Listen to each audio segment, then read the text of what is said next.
might be even when the sun comes up in the city of brotherly love. That's the deal on Monday Night Football. We'll get into it in just 1 second. But from Monday Night Football to a really special Tuesday. Today, simply put, is Giving Tuesday. It's a global day of giving. And in this complex world in which we're living, a global day of giving is pretty darn simple. And I think we're all looking for ways to simplify our lives. Just to smile at somebody. I was walking to work today and I was in the elevator in my apartment building and I couldn't tell if the person was smiling at me because they were wearing a mask. Like, that's where we are in 2020. It's the first day of ESPN's V Week. If you're too young for V, that's Valvano, Jim Valvano, one of the most inspirational figures in modern sports history in the college basketball world. Certainly diagnosed with cancer in 1993, died at the age of 47, but he has left his legacy after he has left us on earth. And it has been a tremendous wave of emotion, more than $250 million, fellas, $250 million in research grants that everything the V Foundation has been able to do to try to eradicate something that every single person listening to us this morning, I don't care who you are, I haven't met most of you, indirectly or directly affected by cancer. So we're going to get into it all throughout the morning. You can donate at v.org/donate. That's V for Valvano.org/donate. And most importantly, 100% of everything you give, $5, I get it. Some people are waiting miles in line to get food. Some people are waiting miles in line to get tested. But if you have $5 or $20 or $500, whatever you can afford, every single cent goes right to cancer research, which is pretty rare. Lots of charities are doing incredible work, but there's always overhead and salary and marketing and rent and this and that. Every last drop and cent you give goes to cancer research. Couldn't be more proud to be associated with this and working here. So we're going to talk about it throughout the course of the morning and what you can do to donate and do your part, no matter how much or how little you give. It's a lot about your time. It's a lot about your money. It's a lot about everything. So we'll get into that throughout the course of the morning. It's an amazing opportunity for you to get involved. And people are always asking, what can I do? What can I do to help people right about now? You can do plenty by donating, v.org/donate. Fellas, last night, it was Mr. Unlimited against Mr. Limited. I'm just going to say it, okay? I speak the truth. Yes, you Sometimes do. It's harsh, but I speak the truth. All right, fellas, let's just get right into it. The Seahawks win. They're back in first place in the NFC West. The Eagles have tumbled out of first place in the NFC East. Not too surprising. Jalen Hurts got on the field for a couple snaps, one pass, one handoff. But Key, Jay's been saying this for a while. Is it about time to hand it off at any point now to Jalen Hurts? No. Still no. Still no. You even though Carson Wentz didn't play great last night, and I understand where Jay's coming from, but I also live in the real world of what these professional owners and general managers and presidents of teams and head coaches have to go through and think about. Sprinkling Jalen Hurts in last night, whatever, 2 plays, whatever it was that he had, that was always going to be the plan. Even though he was taking snaps reportedly with the first team, he's probably taking snaps with the first team all year long. But because Carson Wentz has played so bad, it became sensationalized to a whole nother level. And when you look at it, if you start Jalen Hurts to start, not necessarily starting, but if he was playing a significant amount of snaps last night and started to cook, now you got a huge quarterback controversy with a guy on your books for $50 million in Carson Wentz that you got to make a decision on. So you're saying if a guy comes in and plays better than the guy that's putrid, that creates another problem? That creates a huge problem because of the economics. These things are always driven by the money. Now, you asked me if Jay says, well, Key, if they should play him more or start him or look to him. This is what I will say. And, I tend to think that in these situations, I try to think like the coaches and the general managers opposed like a fan. I know that they probably should do it, but I also know that next week when they play, if Carson Wentz struggles, now I'm going to take him out because this is my last opportunity and chance. Last night was not my last opportunity and chance.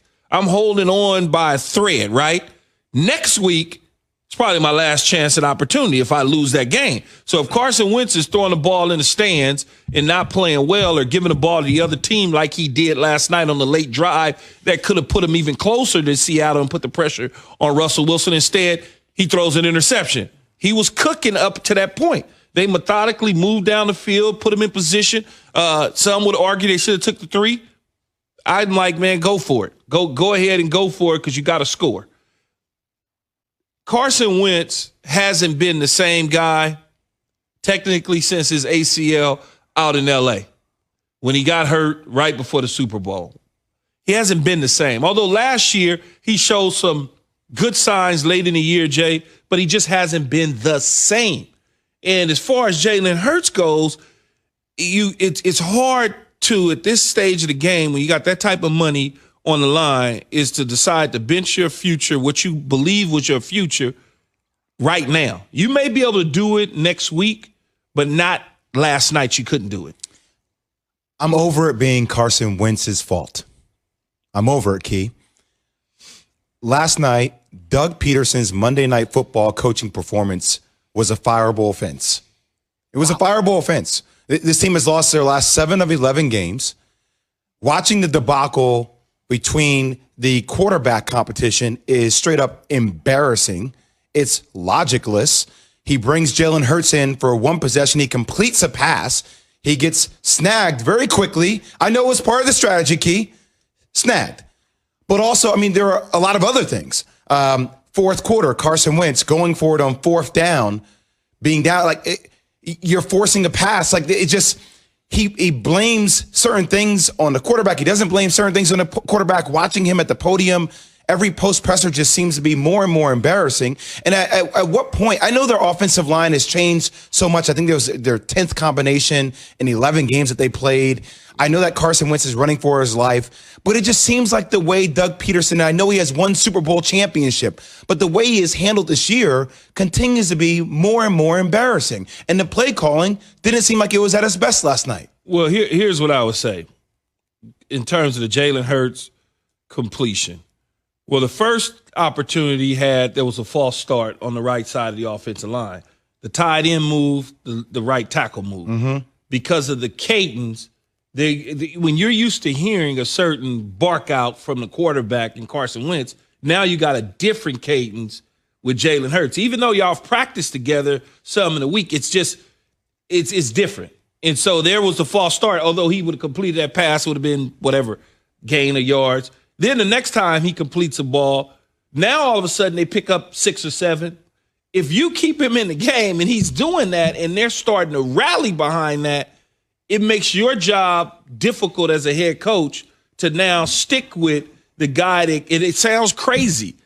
You gotta follow the money. I hear it's you. This is all about the money, not the right thing. I'm sorry that driving the ball down the field efficiently can make your job difficult. But that's what coaches' jobs are to do, handle difficult situations. I will give you another example, Key. Early second half, he burns 2 timeouts before he even gets to the 4th. Then he throws a flag for a challenge, and you're like, that's not even a question. There's so many things that Doug Peterson is doing when you watch these games where you're like, what the hell is going on? What is going on? And I'm sitting there saying, fans are roasting Carson Wentz, and I'm like, well, I mean, Carson Wentz is who Carson Wentz is, Key. That's who he is. But you gotta roast him because the coach, in my opinion, coaches don't get fired after winning Super Bowls in 3 years.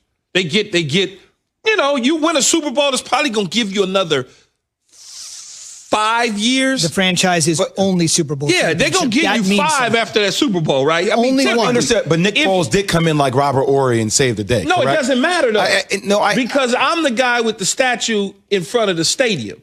And if I win, I'm going to get another 5 to get back. Typically, you're going to get probably 5. If I lost a Super Bowl 3 years later, I'm probably going to get fired.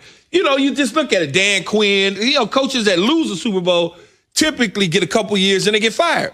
Well, guys that win, they usually are there for an extended period of time. So I don't necessarily know that Doug will be going anywhere. No, look, if that's Jeffrey Lurie, who is the owner, if he's the one pushing for Jalen Hurts to play, somebody internally is pushing for Jalen Hurts to play.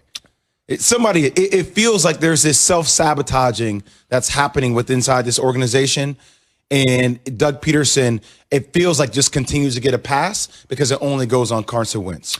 Be a part of the Keyshawn, J. Will, and Zubin Nation on the Dr. Pepper call-in line, 888-SAY-ESPN or 888-729-3776. Key J and Z on Twitter if that's easy. Your simple question. The fellas just spent 7 minutes talking about it. Who should start for the Eagles? Wentz or Hurts? You know how Key feels? You know how Jay feels. ESPN Nation presented by Dr. Pepper. It's official. College football's back. So is your favorite Dr. Pepper loving college football town, Fansville. Head to a store near you to treat your inner college football fan to a nice cold 20-ounce Dr. Pepper today. Again, if you can donate today, first day of V Week, v.org/donate. Jay and I have a special bond to Coach Valvano. Coach Valvano played at Rutgers from 1964 to 1967. And when Coach Valvano took his last breath, he took so in Durham, North Carolina, where Jay obviously built his legend. And just down the road, just down Tobacco Road in Raleigh, he'll be a legend.